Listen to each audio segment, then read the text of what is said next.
কুমিল্লা জেলার ব্রাহ্মণপাড়া উপজেলার গানের আসরের একজন সংসদ সদস্যের টাকা ছিটানোর একটি ভিডিও সামাজিক মাধ্যমে ভাইরাল হয়েছে। বিষয়টি নিয়ে নেটিজেনদের মধ্যে মিশ্র প্রতিক্রিয়া দেখা দিয়েছে।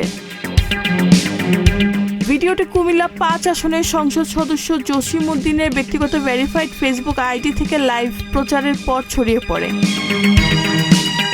জানা গেছে, শনিবার গভীর রাতে ব্রাহ্মণপাড়া উপজেলার বেড়াখোলা গ্রামের এক প্রবাসীর বাড়িতে একটি ঘরোয়া গানের আসরের আয়োজন করা হয়। সেখানে অতিথি হিসাবে উপস্থিত ছিলেন সংসদ সদস্য জসিম উদ্দিন। প্রায় ১৫ মিনিটের ভিডিওতে দেখা যায় ইসলামিক গানের পরিবেশনায় তিনি মঞ্চের শিল্পীদের উদ্দেশ্যে টাকা ছিটান এবং হাততালি দিয়ে সুর মিলান।